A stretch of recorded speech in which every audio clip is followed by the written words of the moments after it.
Saudara, saya teringat satu kisah dalam Yesaya pasal yang ke-6 ayat 3 dan ayat 4. Dan mereka berseru seorang kepada seorang, katanya, Kudus, kudus, kuduslah Tuhan semesta alam, seluruh bumi penuh kemuliaannya.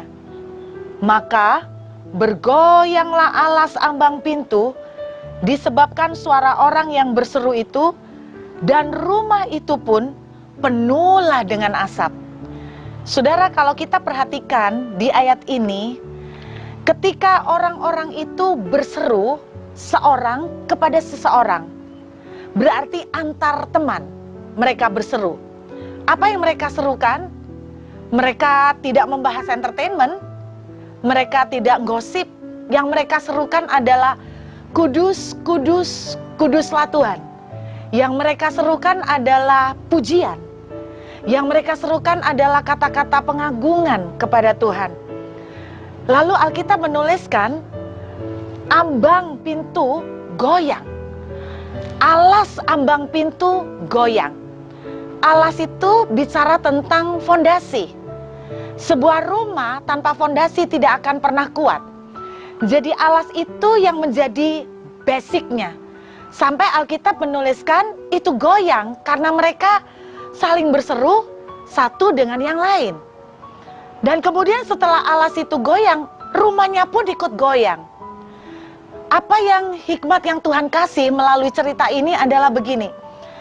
Waktu kita berbicara dengan orang lain, membicarakan kata-kata yang menyembah, yang memuji Tuhan, saudara bisa bayangkan menurut Alkitab, itu bisa menggoyangkan alas. Nah, mungkin ada satu masalah yang saudara sedang hadapi, dan saudara berkata, masalah ini terlalu kuat, terlalu berat, tidak mungkin terselesaikan. Kalau kita membaca ayat ini, ada harapan alas ambang pintu yang kuat itu bisa goyang dan goncang. Ada harapan kita bisa membuat masalah kita yang kita bilang terlalu besar, terlalu kokoh, tidak bisa dirubah, kita goncangkan, saudara. Bagaimana caranya? Dengan cara menyerukan. Menyerukan apa? Menyerukan kata-kata pujian, menyerukan kata penyembahan, berbicara satu dengan yang lain tentang Tuhan yang ajaib, mengucapkan satu dengan yang lain tentang kata-kata yang positif, membicarakan hal-hal yang mujizat, saudara. Jadi mari kita belajar jangan membicarakan hal negatif, jangan katakan begini, terlalu berat, tidak bisa, mustahil, sudah tidak ada jalan, penyakit ini tidak tersembuhkan. Dua hal yang bisa kita lakukan kalau dari ayat ini, saudara. Hal yang pertama, kita harus sering membicarakan dengan siapapun saja. Membicarakan apa? Mari kita bicarakan begini, Tuhan Yesus ajaib, tidak ada yang mustahil buat Tuhan. Penyakit apapun akan tunduk di dalam nama Yesus. Keuangan, kondisi pemulihan pekerjaan, semuanya gampang sekali buat Tuhan. Mari kita ucapkan hal-hal yang menciptakan. Karena Alkitab juga berkata begini, kuasa lidah itu punya kemampuan untuk menciptakan. Waktu Tuhan berkata begini, jadilah terang, terang itu jadi, saudara.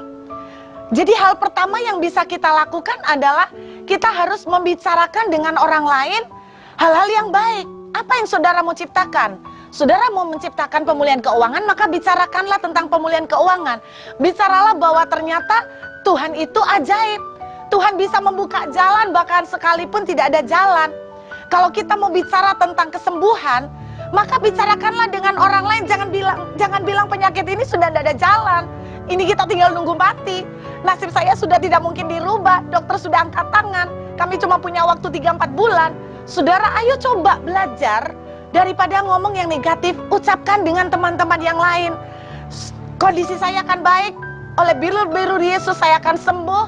Tubuh Yesus telah menggantikan tubuh saya yang banyak kekurangan. Kita ucapkan kata-kata yang positif. Nah, hal kedua yang bisa kita lakukan adalah kita tuh menaikkan pujian penyembahan. kita menaikkan pengagungan kepada Tuhan. Saudara, ada sebuah kesaksian dialami oleh teman saya sendiri. Pada waktu itu kami mengadakan satu acara pujian penyembahan. Dia tidak sama sekali cerita kepada saya bahwa dia sedang punya masalah. Waktu itu dia sedang mengandung, hamil cukup besar, dan anak di dalam kandungannya ternyata menderita hidrosefalus. Saya sama sekali tidak tahu karena dia tidak pernah terbuka pada waktu itu. Tapi yang kami lakukan dalam kebaktian itu cuma menyembah, kami mengagungkan Tuhan, kami membesar-besarkan kuasa Tuhan. Kemudian itu saya masih ingat, itu kira-kira hari Senin. Lalu ternyata pada waktu hari Selasa, itu tiba schedule-nya dia untuk periksa lagi ke dokter. Nah, pada waktu dia hamil dan anak di dalam kandungannya itu menderita hidrosefalus, dari bulan ke bulan kepalanya makin membesar. Nah, ketika dia cek ke dokter hari Selasanya, sesuatu yang mengejutkan terjadi. Dokter sampai bingung, kamu minum obat apa? Dia bilang, saya minum obat ya dari dokter seperti bulan-bulan yang lain. Apa yang terjadi? Dokter sendiri sangat terkejut karena apa?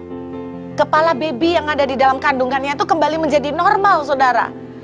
Jadi saya sangat terkejut dengan kesaksian ini. Saya tidak menyangka bahwa ketika kita itu menaruh hati masuk di dalam hadirat Tuhan, kita di tengah segala kekuatan kita sudah habis, kita hanya menyembah, mengagungkan Tuhan. Saya tidak pernah menyadari bahwa ketika kita menyembah Tuhan, saudara, sesuatu terjadi, sesuatu Tuhan lakukan. Anak di dalam kandungannya disentuh oleh keajaiban Tuhan dan mengalami kesembuhan. Karena itu, saudara, hari ini saya mengajak semua saudara, apapun yang menjadi pergumulan saudara, mulai berhenti untuk mengucapkan kata-kata yang pesimis, dan mulai katakan kata-kata yang membangun, kata-kata yang menciptakan. Mulai katakan, aku pasti ada jalan. Mulai katakan, keadaan krisis boleh terjadi, tapi aku ini anak Tuhan. Alkitab bilang anak Tuhan tidak akan dibiarkan sampai meminta-minta. Daud sendiri berkata, dahulu aku muda, sekarang aku menjadi tua, tapi tidak pernah aku melihat anak orang benar meminta-minta. Amin, saudara. Dan saya mengajak saudara, ayo kita mulai melepaskan kata-kata yang baik seorang dengan yang lain, dan kita mulai menciptakan pujian, penyembahan.